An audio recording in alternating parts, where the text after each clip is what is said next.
মুসলমানরা সচেতন না হওয়ার কারণে আজকে হাজার হাজার স্পেনের মাদ্রাসার মসজিদগুলো মদের বার হয়ে বসে আছে।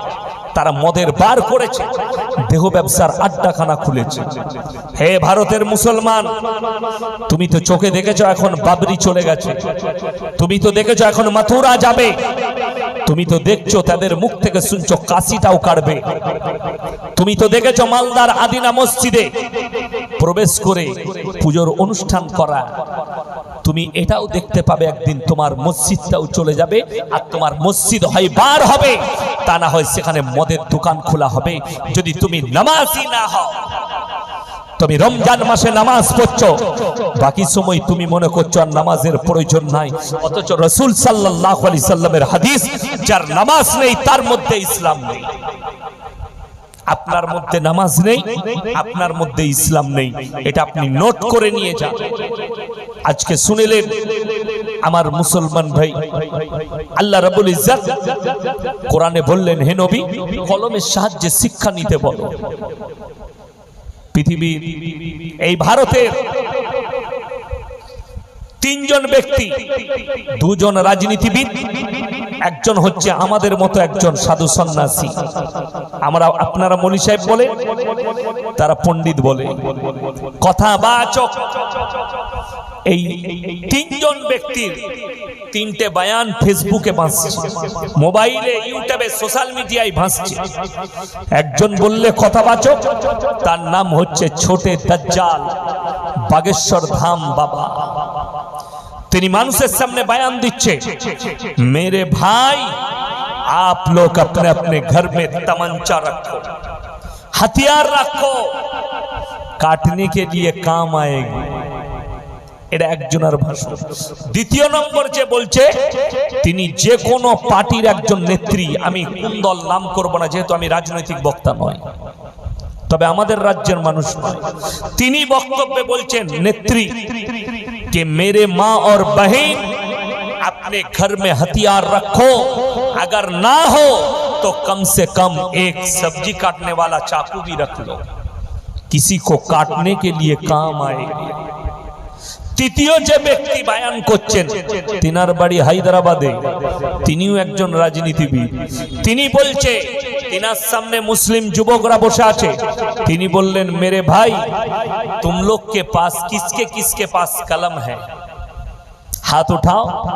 सबाई हाथ तुल्ले, हमारे पास कलम है, हमारे पास। बोले किसके किसके पास कलम नहीं है, हाथ उठाओ। যাদের কাছে কলম নেই তারাও হাত তুললো। তিনি অনুরোধ করলেন, এ मेरे मुसलमान भाई, आपने जेब में कलम रखो, दुनिया तुम्हारे मुट्ठी पे होगी। जोरे बोलুন সুবহানাল্লাহ। আর আমার আল্লাহ বললেন, আল্লামা বিল কলম, কলমের সাহায্যে শিক্ষা অর্জন করো, দ্বীনি শিক্ষা নাও, পৃথিবী তোমার পেছনে ছুটতে শুরু করবে। পৃথিবী জানেন, আজকে যে মুসলমান বলছে আমি মডেলিং এর যুগ পেয়েছি, আজকে যে মুসলমান বলছে এই যুগ পরিবর্তন হয়েছে, তাই মডেলিং এর যুগ মেনে চলতে হবে, এটা আমার ভাষা নয়। একজন ফিল্মের আর্টিস্ট, তার নাম হচ্ছে জাফর জাফরি, জাফর জাফরি, মুসলিমদের ছেলে। সে একটা মজমায় বলছে, মুসলমান তু দুনিয়া কা পিছে ভাগ रहा है, मैं कहता हूं तू 1400 साल पीछे चला जा, दुनिया तेरे पीछे भागेगी। जोरे बोलूं सुभान अल्लाह। मुसलमान तू दुनिया के पीछे भाग रहा है, और मैं कहता हूं तू 1400 साल पीछे चला जा और रसूल के अखलाक लेके आ, तो पूरा दुनिया तेरे पीछे भागेगी। जोरे बोलूं सुभान अल्लाह। মুসলমান তুমি 1400 বছর পেছনে গিয়ে নবীজির আখলাক নিয়ে এসো, চরিত্র নিয়ে এসো, তোমার জীবনে আর দাগ থাকবে না, এই দুনিয়া তোমার পেছনে ছুটবে। মানুষ সুদ খেয়ে বড় লোক হতে চায়, লটারি কেটে বড় লোক হতে চায়, মানুষ লোকের মেরে নিয়ে বড় লোক হতে চাইছে, টাকা সম্পদ করতে হবে। তারপরও তুমি হচ্ছে সমাজের একজন ঘৃণিত লোক। লোকে বলবে সুদখোর, বলবে না? বলবে না। লোকে কি বলবে? লোকটা সুদখোর। আপনি ভাবতে পারেন, আপনাদের গ্রামে যদি কেউ 5 কোটি টাকার মালিক হয়, তার বাপ মরে গেলে জানাজার নামাজ কোনো নেতা পড়াবে না ইমাম পড়াবে? কথা বলেন। ইমাম পড়াবে, তাই না? তো ইমাম যদি জানাজার নামাজ পড়ায়, ইমামের বেতন 5,000, কিন্তু ইমাম সাহেব দিনের উপরে প্রতিষ্ঠিত থাকার কারণে এই কোটিপতিরাও ইমামের পেছনে আল্লাহ করে দিয়েছে। জোরে বলুন সুবহানাল্লাহ। আপনি ইমানদার হন, নবীজি সাল্লাল্লাহু আলাইহি সাল্লামের হাদিস, এই সুদখোর গাঁজাখোররা, এই লটারিওয়ালারা, শোনো, কান খুলে শুনে যাও। তুমি মনে করছো লটারি বরকত পাবো, নবীজির হাদিস শোনো। আল্লাহর হাবিব বললেন, যারা আল্লাহর রাস্তায় দিনের পথে থাকবে, আল্লাহ মৃত্যুকাল পর্যন্ত তাদেরকে ইজ্জতের রুজি দান করবেন। জোরে বলুন সুবহানাল্লাহ। ইজ্জতের রুজি দান করবেন। বড় দুঃখের সঙ্গে বলছি আমার মুসলমান ভাই, আপনারা দুঃখ পাবেন না, আমি কেউকে আঘাত দেবার জন্য বলছি না। সমাজকে দেখে আমাদের উলামাদের আলেমদের কষ্ট হচ্ছে, পরিস্থিতি দেখে। আজকে ভেবে দেখুন কাকে আপনি গালি দিচ্ছেন। আল্লামা ইকবাল লিখে গেছে, ইস ঘর কো আগ লাগি ঘর কি চিরাগ। মুসলমান, তোমরা নিজেদের ঘরে নিজের আগুন ধরিয়েছো। আপনি দেখুন মুসলমানরা একটুতে বিচলিত হয়ে যায়। আমরা এই ভারতবর্ষে হিন্দু, মুসলিম, শিখ, ইসাই সব ধর্মের মানুষ বাস করি, এটা সেকুলার।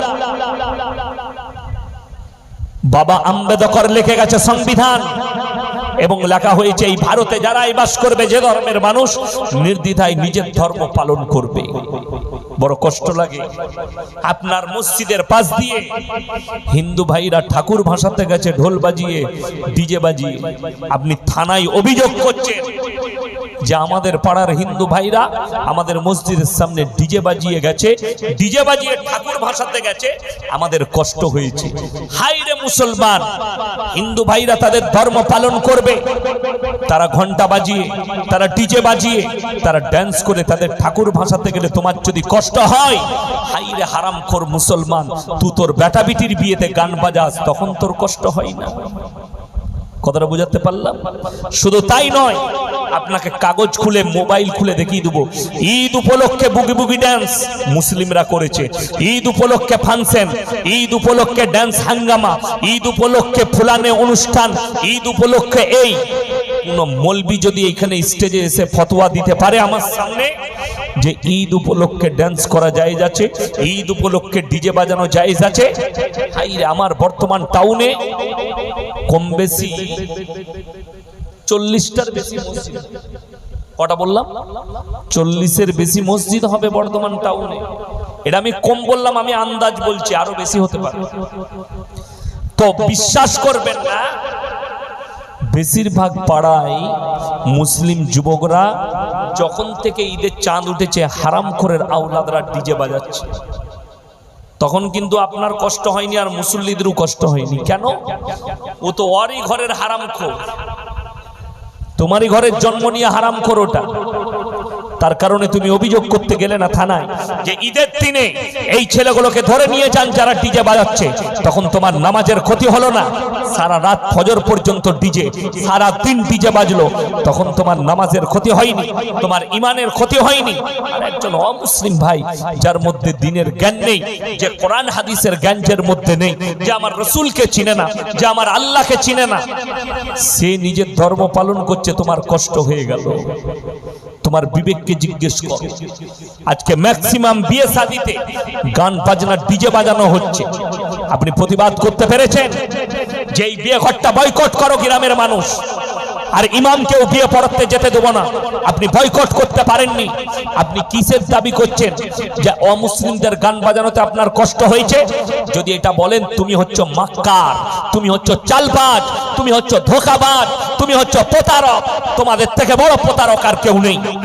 তুমি অন্য ধর্মকে নিয়ে তোমার মাথায় ব্যথা হয়, অথচ তোমার ঘরের লোক বিয়েতে শাদীতে গান বাজনা, নাচ, ড্যান্স আর যত রকমের নোংরামি আছে মুসলমানের বিয়েতে আজকে বর্তমানে হতে যাচ্ছে, সেগুলোর আপনি বাধা দিতে পারেন না।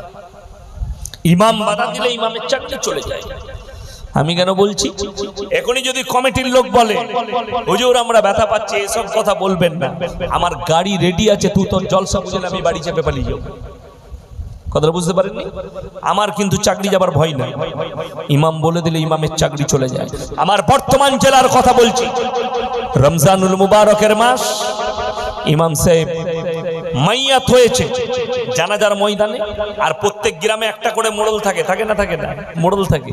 সেই মোড়ল এলান করছে জানাজার ময়দানে, যে সমস্ত মেহমানরা এসছেন জানাজার নামাজ পড়ে মাটি দিয়ে খানা খেয়ে যাবে। ইমাম সাহেব এলান করলে মাইকটা ধরে, রমজান মাসে খানার এলান করা হারাম, কসম খাবো না, যদি বিশ্বাস না হয় আমার গাড়িতে চাপুন, আপনার আমার বর্ধমান থেকে আসা যাওয়ার ভাড়াটাও আপনাকে দেবো।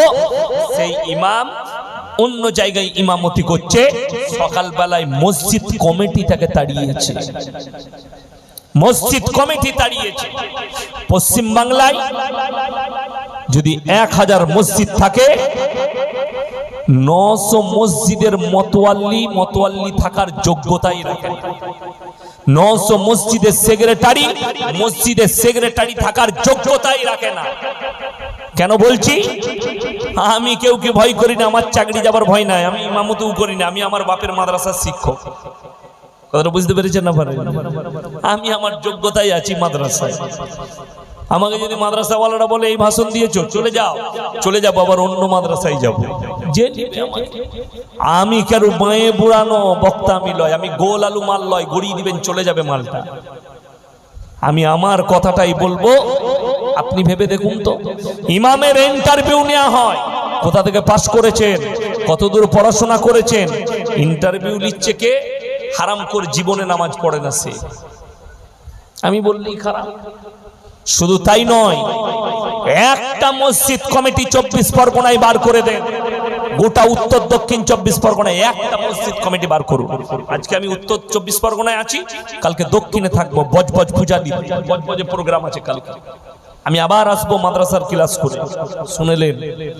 একটা মসজিদ কমিটি বার করুন, যে কোনো ভালো আলেমের কাছে গেছে, কোনো ভালো মৌলবীর কাছে গেছে, গিয়ে বলেছে যে হুজুর বলে দেন তো মসজিদের সেক্রেটারি হতে গেলে শর্তগুলো কি কি লাগবে। 1 নম্বর শর্ততেই অনেকজন ফেলোয়ার হয়ে যাবে। 1 নম্বর শর্ত, ইমামের অবর্তমানে ইমামতি করার যোগ্যতা থাকতে হবে, খুতবা দিবার যোগ্যতা থাকতে হবে ইমামের অবর্তমানে। 2 নম্বর, তাকে ন্যায় পরায়ণ হতে হবে, ন্যায় পরায়ণ হক কথা বললেওয়ালা হতে হবে। 3 নম্বর, আমানতদার হতে হবে, আমানতের খিয়ানত হলে হবে। রাগ করবেন, আমি আমার বর্ধমান জেলার কথাই বলছি, 24 পরগনার নয়। একটা মসজিদ আছে, মসজিদের পাশে পুকুর, বড় পুকুর, মাছ চাষ হয়।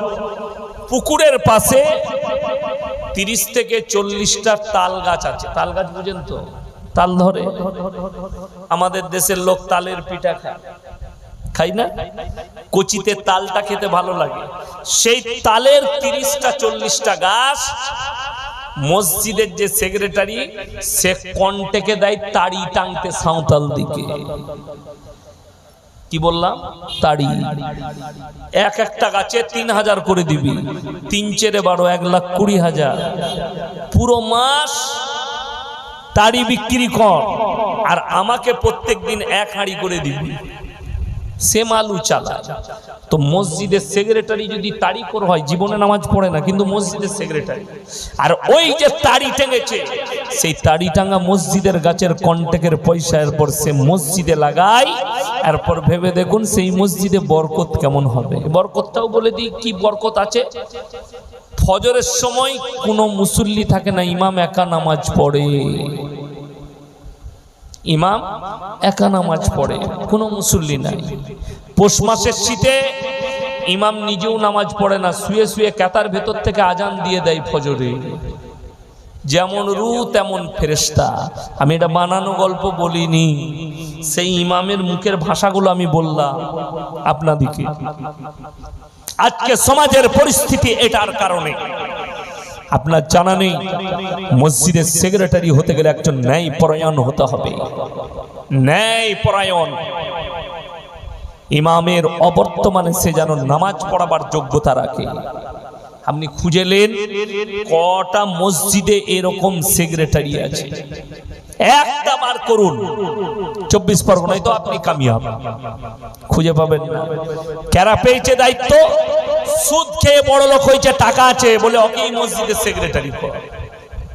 লোকের মেরে নিয়ে বড় লোক হয়েছে, বলে ওর টাকা আছে, ওকেই মসজিদের সেক্রেটারি কর। আপনি ন্যায় পরায়ণ চিনলেন না, তার মধ্যে নামাজ নাই, দিনদারি নাই, তাকওয়া নাই, পরেজগারি নাই, আপনি তাকে করে দিলেন সেক্রেটারি। সে আমানতদার কি করে হবে যে নিজের ভাইয়ের সম্পত্তি মেয়ের বড় লোক হয়েছে? কি করে হতে পারে? ওই জন্য সকল ভাইকে বলবো, দিনটা বুঝার চেষ্টা করুন। দিন আপনার বুঝে আসেনি, আপনি খালি মনে করেছেন আমি মুসলমান ঘরে জন্ম নিয়েছি মানে নামাজি, আমার জন্য জান্নাত রেডি। আর আমাদের দেশের কিছু লোক মনে করেছে কি জানেন, এই অসুবিধা নেই কোনো, এই বছরে একটা করে জলসা দেয়, 24 পরগনা, হাওড়া, হুগলি, মেদিনীপুর, 24 পরগনা, একটা বিরাট জলসা। 1 লাখ টাকা খরচ করে জলসা কর, হুজুররা আসবে, হুজুররা মোটামুটি দোয়া করে দিবে, আমরা নামাজ না পড়লেও কোনো অসুবিধা নাই, জান্নাত রেডি হয়ে যাবে। হুজুররা আছে, দোয়া করবে, জান্নাত একদম ফার্স্ট ক্লাস রেডি। হুজুর দোয়া করলে, আল্লাহ সব গ্রামবাসীকে জান্নাতি করে দাও, সবাইকে জান্নাতুল ফিরদাউস দান করো। আর মাতাল দেখলে শালা এই সুবিধা আছে, দোয়াতে হাত লাগিয়ে দি, তো উ চালিয়ে দি, সবাই পেরিয়ে গেল। এরা মনে করলে দারুণ হুজুর পেয়েছি, কোনো অসুবিধা নাই, জান্নাত একদম রেডি। 3 বোতল মদ খেয়ে মারা গেছে দত্তপুকুরে রোডের ওপরে, হাই রোডে অ্যাক্সিডেন্ট হয়ে, চিন্তার কিছু নাই। হুজুরকে দাওয়াত দাও, ইয়াসিন হুজুরকে, আমাকেই দাওয়াত দিয়েছে, হুজুর ইসালে সব করব, আপনি মিলাদ করে দেন, দোয়া করে দেন, জান্নাতে যাবে। আমি কি দোয়া করব আপনি শিখিয়ে দেন, মাতালের লেগে দোয়াটা কি করব আপনি শিখিয়ে দেন আমাকে। আমাদেরকে দোয়া করতে বললে আমরা দোয়া করি কি জানেন, আল্লাহ মুমিনিন মুমিনাত মুসলিমিন মুসলিমাত। মুমিন হতে হবে, মুমিনা হতে হবে, মুসলিম হতে হবে, মুসলিমা হতে হবে, তবে দোয়া।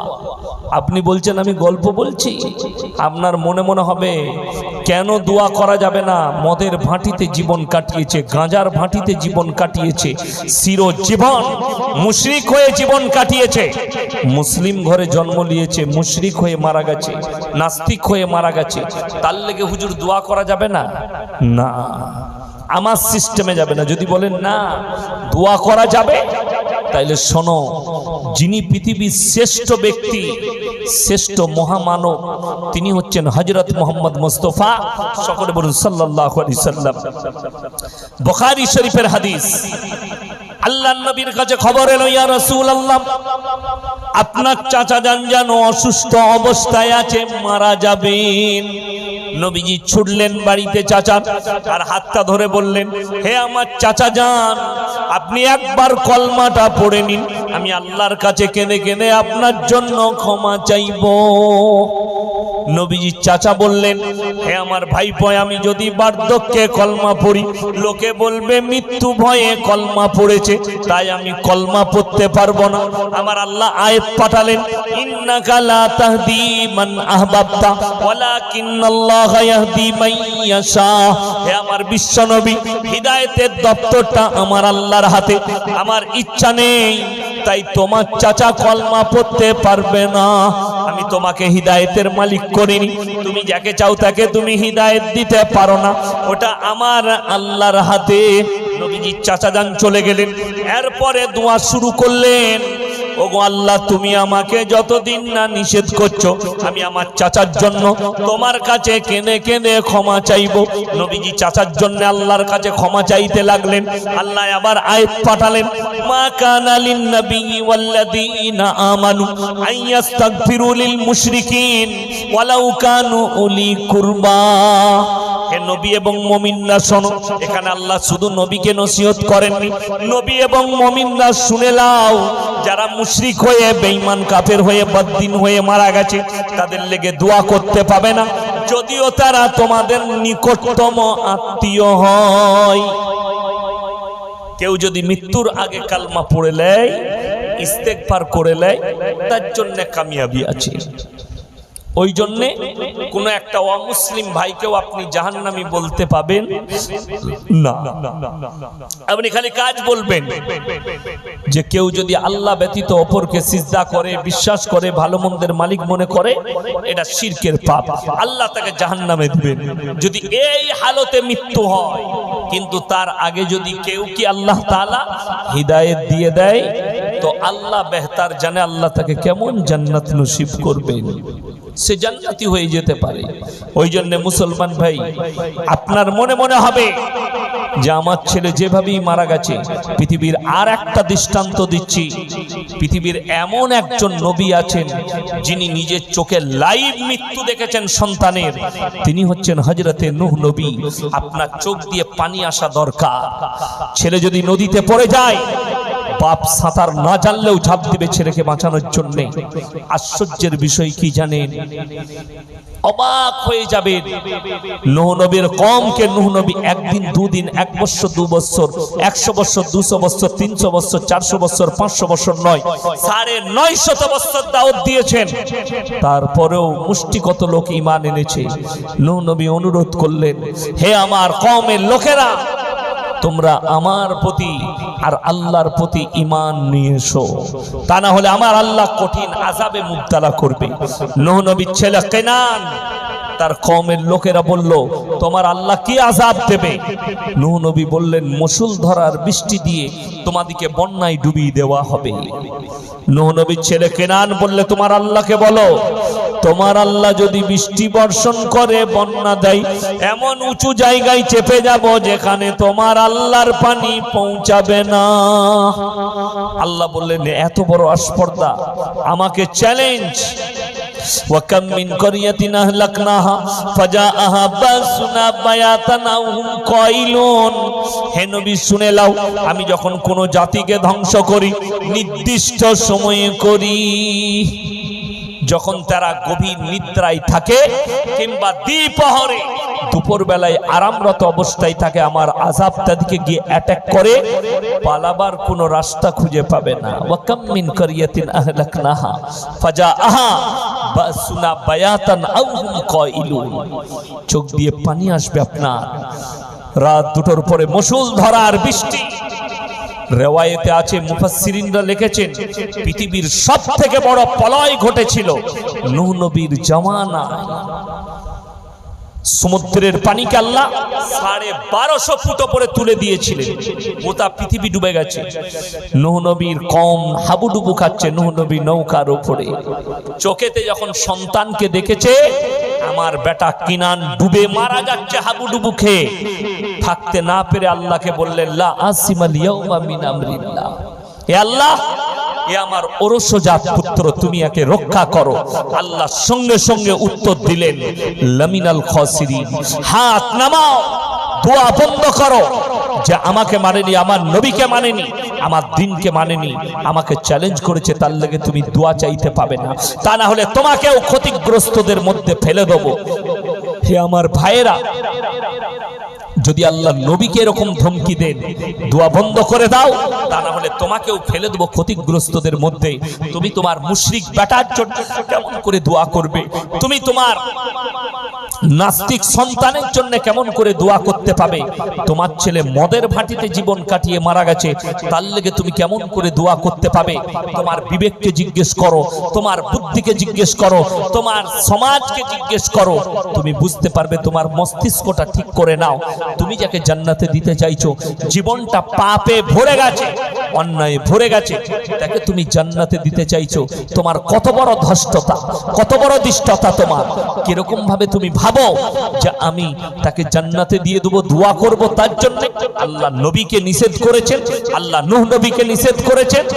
আপনি যদি কোরআন খুলে একটা হিস্ট্রি পড়েন, কতগুলো নবীকে, জাতিকে আল্লাহ ধ্বংস করেছেন, আপনি অনুভব করতে পারবেন না। আমার ভাই, শুধু তাই নয়, মায়েরা কান খুলে শুনে যান। যদি কোনো মায়েরা, বোনেরা মনে করেন যে আমার জীবনে আমি যা অন্যায় করি, আমি যা পাপ করেছি আর যা পাপ করছি, আমি যা ইচ্ছা তাই করে যাব, অবশ্যই আমার স্বামী আলেম আছে, জান্নাতে নিয়ে যাবে, আমার বাপ আলেম আছে, জান্নাতে নিয়ে যাবে, আমার 14 পুরুষ পুরুষে হুজুর আছে তারা জান্নাতে নিয়ে যাবে, আমি অমুক হুজুরকে ভালোবাসি তারা জান্নাতে নিয়ে যাবে।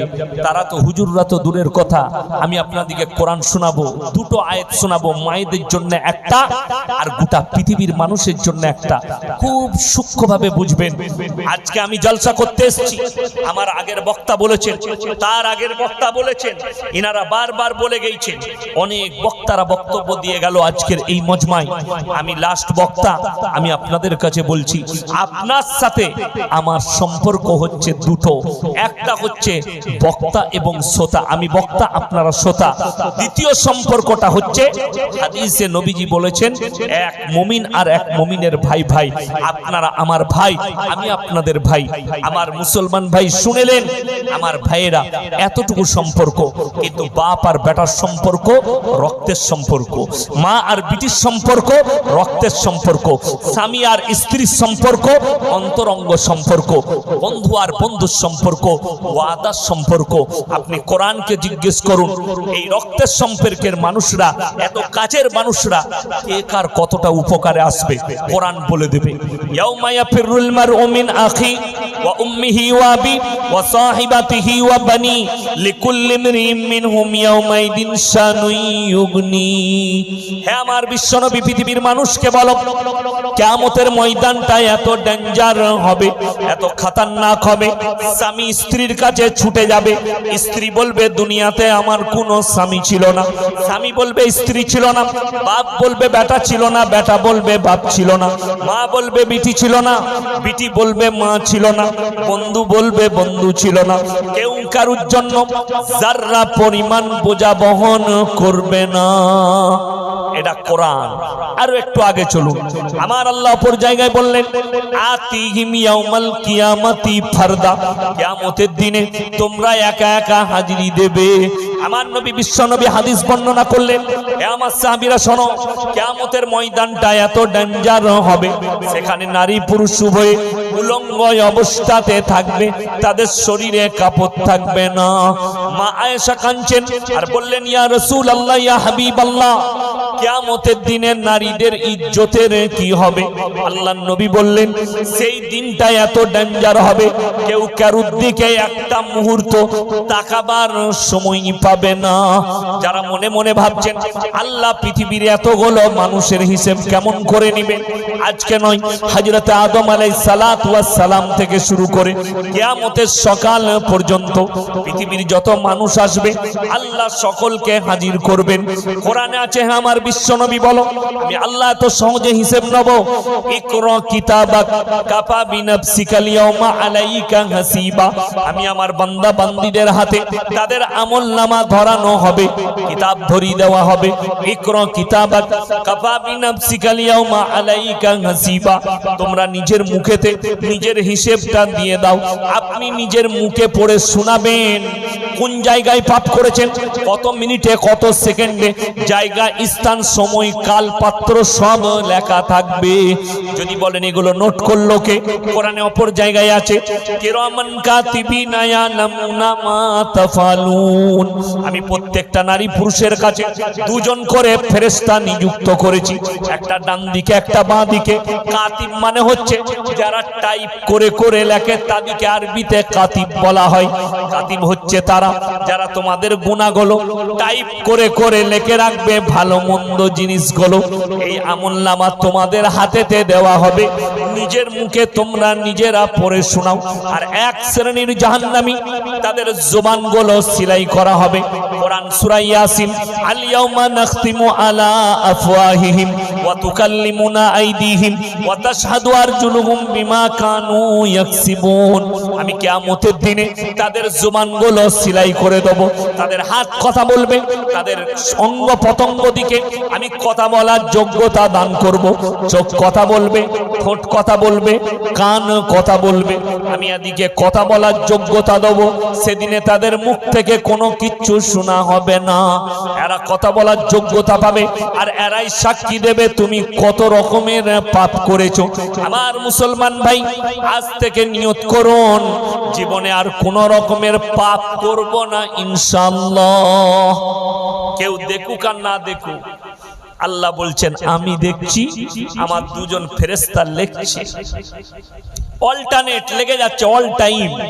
আপনি জলসায় এসে বসেছেন, আপনার কাছে আছে দুজন ফেরেশতা বসে আছে।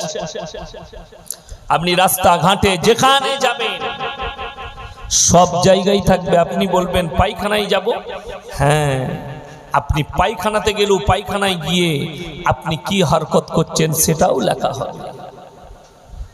আমার মুসলমান ভাই খুব সাবধান। আপনি মনে করেন পৃথিবীর একটা লোক বার করে দেন যে 500 বছর কেউ বেঁচে আছে। মানুষ এসছে, মারা গেছে, চলে গেছে। হায়াত, 1000 বছর হায়াত দিয়েছিলেন নূহ নবীকে, সেই নূহ নবীও চলে গেছে। পৃথিবীর বড় বড় মনীষীরা চলে গেলেন। কুল্লু নাফসিন যায়িকাতুল মাউত, এই আয়াতের উপরে বিশ্বাস আনতে হবে আপনাকে যে জান প্রাণ নিয়ে যারা এসছে মৃত্যুর স্বাদ একদিন গ্রহণ করতেই হবে।